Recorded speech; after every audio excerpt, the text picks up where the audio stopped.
Bismillahirrahmanirrahim. Assalamualaikum warahmatullahi wabarakatuh.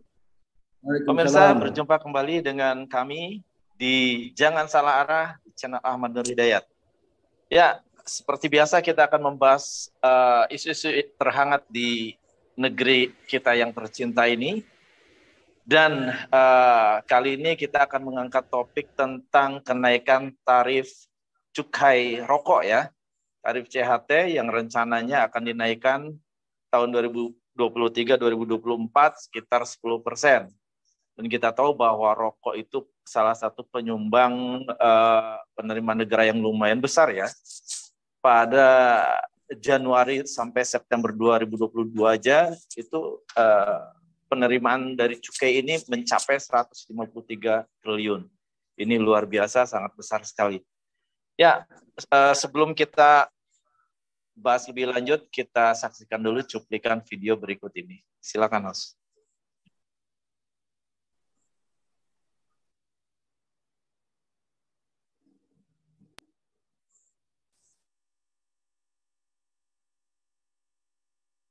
Tarif cukai hasil tembakau untuk rokok sebesar 10% pada tahun 2023 dan 2024. Menteri Keuangan Sri Mulyani mengatakan bahwa kenaikan tarif cukai pada golongan sigaret kretek mesin, sigaret putih mesin, dan sigaret kretek pangan akan berbeda sesuai dengan golongannya. Selain tarif cukai rokok, pemerintah juga menaikkan tarif cukai rokok elektronik rata-rata sebesar 15%. Pemerintah memastikan kenaikan tarif cukai akan terus berlangsung selama 5 tahun ke depan.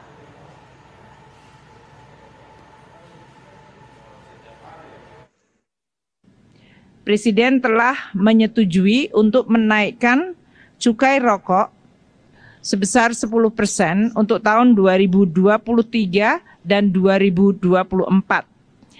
Karena cukai rokok merupakan rata-rata tertimbang dari berbagai golongan, maka 10% tadi akan diterjemahkan menjadi kenaikan bagi kelompok dari mulai sigaret kretek mesin, sigaret putih mesin, dan sigaret kretek tangan yang masing-masing memiliki kelompok atau golongan tersendiri. Rata-rata 10% nanti akan ditunjukkan dengan SKM 1 dan 2 yang nanti rata-rata meningkat antara 11,5 hingga 11,75. SPM 1 dan SPM 2 naik di 12 hingga 11%, sedangkan SKT 1, 2, dan 3 naik 5%. Kenaikan ini akan berlaku untuk tahun 2023 dan untuk tahun 2024 akan diberlakukan kenaikan yang sama.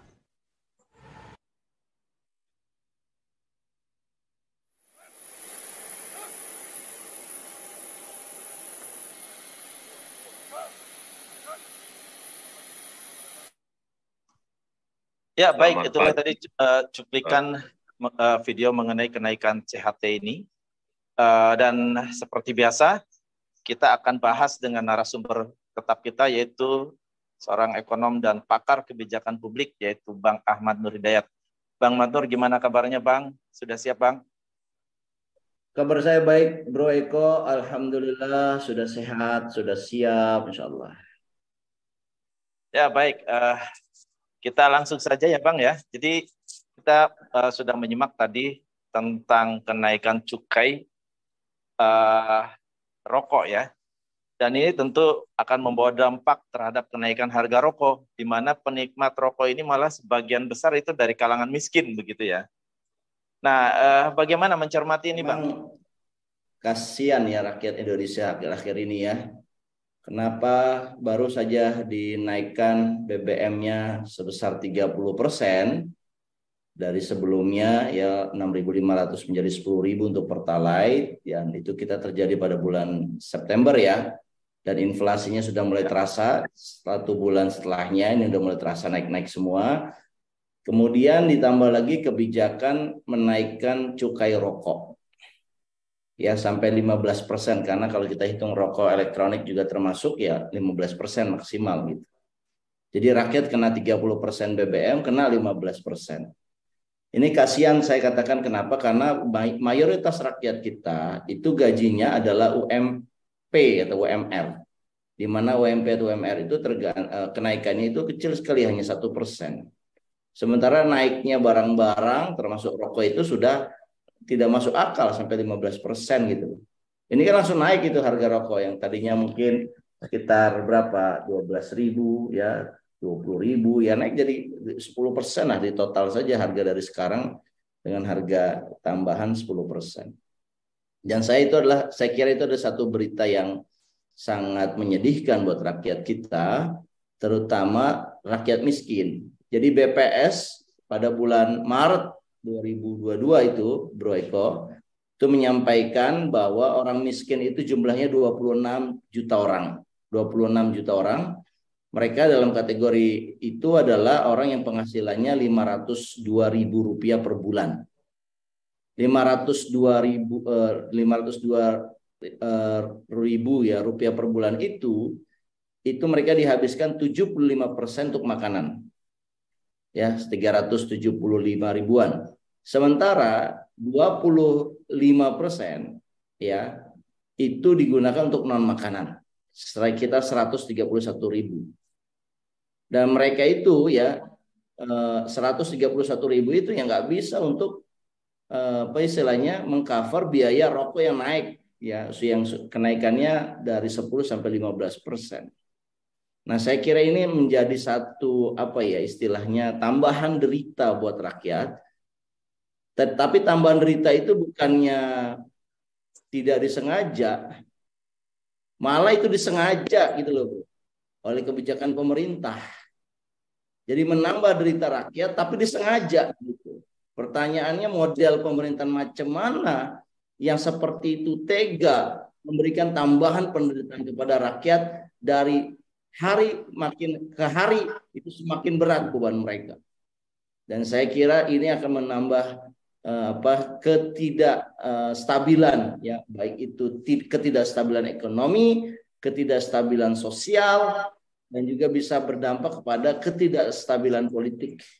Dan ini ya saya kira kita di November 2022 ini tanggal 5 mengingatkan pemerintah kalau suatu saat muncul ketidakstabilan yang kita sebutkan tadi, itu karena perbuatan yang sudah dilakukan yang lalu-lalu, yaitu dengan tega pemerintah menambah beban rakyat yang seharusnya bisa ditunda ya, atau dicarikan jalan lain agar harga-harga yang dibutuhkan BBM, rokok, yang listrik yang dibutuhkan masyarakat ini tidak naik. Harusnya kan begitu, tapi ini kan malah diumumkan bahwa tahun depan 2023, 2024 kenaikannya ini tidak bisa ditunda-tunda lagi. Saya kira itu. Ya baik, ini yang jadi persoalan adalah kalau kita melihat polanya kan pemerintah ini sekarang kan butuh banyak anggaran, entah untuk IKN, entah untuk apa begitu. Yang jelas polanya itu kalau nggak menaikkan pajak ya contohnya menaikkan cukai ini, kemudian mencabut subsidi ya Bang ya. Nah sementara pemerintah mempunyai kekuasaan untuk mengelola sumber daya alam dan lain-lain, yang justru itu malah yang menikmati adalah asing begitu Bang.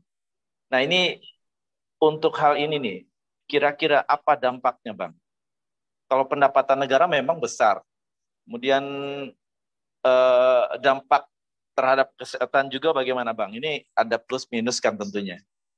Menurut Bang Matur gimana? Indonesia ya sejak Februari tahun 2022 kemarin kita mendapatkan windfall profit dari naiknya harga-harga komoditas, diantaranya adalah sawit dan batu bara. Sehingga pundi-pundi kas negara bertambah. Bahkan di bulan September, akhir September, pemerintah mengatakan punya 1.200 triliun yang belum digunakan, yang tersisa cuma 2 bulan. Ya kan? Jadi windfall profit ada, seharusnya kan pundi-pundi ini penuh. Nah, saat pundi-pundi penuh, apa yang harus dilakukan? Kan harusnya diberikan kembali kepada rakyat. Bagaimana bisa cara logika berpikirnya kita mendapatkan windfall profit yang masuk ke pendapatan negara, tetapi BBM-nya dicabut, tetapi cukainya dinaikkan. BBM-nya naik, cukai rokok. Jadi pertanyaannya, kenaikan harga komoditas itu untuk siapa? Apakah untuk rakyat kecil? Saya kira tidak. Kenaikan windfall dari elektabilitas itu adalah untuk orang-orang kaya. Sementara untuk orang-orang miskin, ya BBM dinaikkan, harga rokoknya dinaikkan. Ya, kita lihat grafiknya, Eko, ya. Bagaimana rokok ini ya sudah setiap tahun itu dijadikan satu penerimaan yang sangat apa istilahnya mumpuni. 2020, 2021 ini 2022 lagi berjalan, ini sudah mendekati 200 triliun dibandingkan hanya di tahun 2013 itu sekitar 100 triliun. Jadi dalam 8 tahun, 9 tahun itu peningkatannya itu 100 triliun. Padahal kita tahu kalau cukai terus, penerimaan negara naik terus, artinya banyak orang yang merokok kan? Kalau orang merokok, artinya apa? Artinya masyarakatnya, ya, kenapa banyak merokok? Karena bisa jadi masyarakatnya sedang bingung, sedang stres, jadi butuh pelarian. Salah satunya dengan merokok, sambil merenungin hidup, ya kan, di pinggir-pinggir jalan, di pinggir-pinggir sawah, dia ngepul itu sambil memikirkan, Tuhan nasib saya susah betul, dia ngerokok terus jadinya. Nah ini yang menyebabkan ya saya kira harusnya kalau negara-negara yang kuat kesehatannya ya, ini harusnya kita tidak boleh mengandalkan penerimaan ini dari cukai. Ya, penerimaan cukai dari hasil tembakau ini menunjukkan bahwa angka perokok meskipun iklannya udah jor-joran merokok merusak ya, mengganggu kesehatan, tapi tetap saja ternyata kita lihat trennya ini begini. Ya. Jadi penerimaan negara yang dihasilkan oleh rokok ini hampir 200 triliun ya, tepatnya 190-an triliun. Jadi makanya orang-orang perokok itu pada merasa berbangga diri. Kami sudah memberikan kontribusi kepada pendapatan negara hampir 200 triliun dari rokok ini ya kan. Ya. Maksud saya begini ya, harusnya ya kita ini bisa menurunkan atau setidaknya lebih tetaplah, udahlah angkanya dikunci di angka 200 triliun, tidak perlu naik lagi. Tetapi ya edukasi masyarakat tentang kesehatan juga perlu ditingkatkan lagi. Sehingga orang ya, sebagian orang ya, saya katakan sebagian ya, terutama kelompok miskin ya, itu mereka tidak bisa lepas dari yang namanya rokok. Mereka bisa aja nggak makan gitu ya, Bro Eko, tapi mereka asalkan ngerokok. Bayangkan mereka yang sudah susah, miskin, ya sekarang harga rokoknya naik. Bagaimana itu perasaan mereka? Mereka punya perasaan kok kejam amat ini hidup di saat ini gitu ya. Ini satu-satunya kenikmatan yang mereka rasakan. Ini pun kenikmatan diganggu juga dengan cara dinaikkan cukai ya, yang menurut saya tidak masuk akal karena inflasi saja kan tidak sampai 10% ya, dinaikannya 10% sampai 15%. Saya kira ini membuat para penikmat rokok dan secara umum masyarakat kita ini merasa hidup semakin berat, belum lagi ancaman PHK juga yang diperkirakan akan menggila gitu. Demikian. Ya, ini sebuah hal yang dilematis ya. Di sisi lain, alasan pemerintah adalah untuk mengendalikan konsumsi tembakau. Itu salah satu tujuan dari kenaikan CHT ini. Ya kalau alasannya kesehatan, kenapa nggak dilarang sekalian gitu ya, Bang?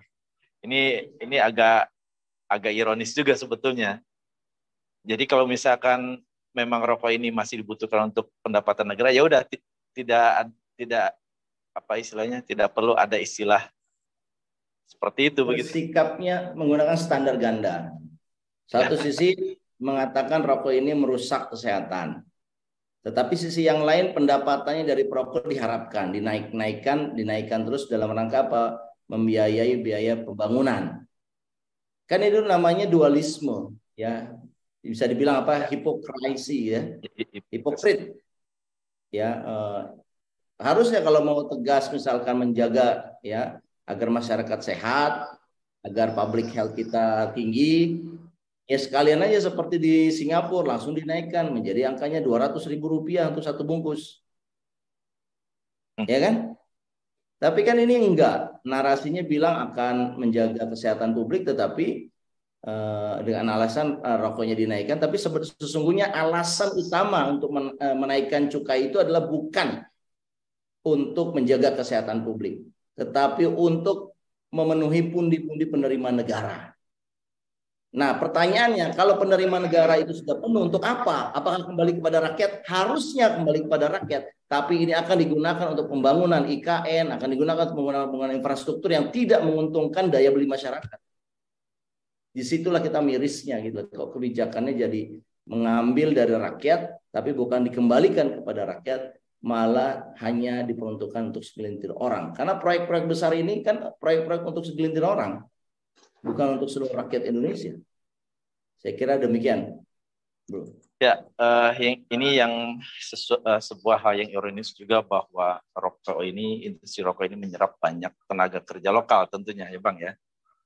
Sementara tadi di awal saya menyampaikan bahwa sumber daya alam yang dikuasai negara yang bisa dikelola dengan istilahnya kemampuan entrepreneurship-nya pemerintah yang seharusnya bisa menjadikan sumber SDA ini sebagai sumber pundi-pundi negara, tapi yang menikmati adalah asing, seperti untuk nikel ya Bang ya, yang sedang hangat dibicarakan, dan malah menyerap banyak tenaga kerja asing gitu. Ini kan sebuah hal yang ironis begitu. Nah, ini menurut Bang Matur gimana? Ya, menurut saya harusnya setiap adanya kenaikan harga komoditas dunia, kasihlah masyarakat itu sedikit kenikmatan gitu loh, tanda bahwa mereka ini punya negara. Nah, ini ada kenaikan harga komoditas, batu bara, sawit, ya, penerimaan negara bertambah, malah BBM-nya dinaikin, cukai rokoknya dinaikin, harga listrik, air dinaikin. Kan logikanya jadi aneh. Jadi kenaikan itu untuk siapa? Ya, nah kalau kita bicara dalam rangka public policy ya, kan harusnya ya negara itu membantu kehidupan masyarakat. Ya, memberikan kesejahteraan umum. Tapi kalau dinaikkan begini, mandat konstitusi itu dilanggar loh, Bro Eko. Di mana kesejahteraan umumnya? Ya, rakyat kan bisa bertanya dong, Pak, Bapak katanya dapat windfall profit, katanya ada 1.200 triliun yang belum digunakan. Kok kenapa sih tidak gunakan itu saja untuk mensubsidi BBM, untuk mempertahankan harga cukai supaya tidak naik, cukai rokok, untuk menjaga harga listrik tidak naik? Kan bisa, harusnya begitu. Apakah ini kita berarti ya kita ini melepas warga kita itu kepada harga mekanisme pasar? Ya, sementara yang menikmati kekayaan di negeri ini adalah orang-orang yang punya uang, dan pasar ya, di pasar itu kan berarti hukumnya kan apa? Yang kuat yang menang. Nah, sementara yang lemah ini akan kalah. Siapa yang melindungi yang lemah? Yang melindungi yang lemah itu adalah negara harusnya. Itu kan filosofi negara. Mereka yang kuat tidak perlu dilindungi lagi. Mereka sudah sangat kuat, bahkan lebih kuat daripada negara. Nah, negara tugasnya adalah menjaga yang lemah, bukan malah menjaga yang kaya ataupun yang non-residen, yang asing. Itu kan agak terbalik ya logika cara bernegaranya. Saya kira ini makin mengkhawatirkan cara pandang mengelola negara begini. Ya, suatu saat nanti ya kalau seandainya muncul ketidakstabilan politik, kestabilan ekonomi, kestabilan sosial dan budaya, itu karena masyarakat merasa negara itu tidak hadir dalam memenuhi rasa keadilan dan rasa kesejahteraan mereka. Dan kalau kayak begitu ya mereka berhak ya menggugat kepemimpinan yang ada, berhak kemudian menuntut adanya satu perubahan yang mendasar terhadap ekonomi mereka. Saya kira itu. Kira cukup ya, Bang?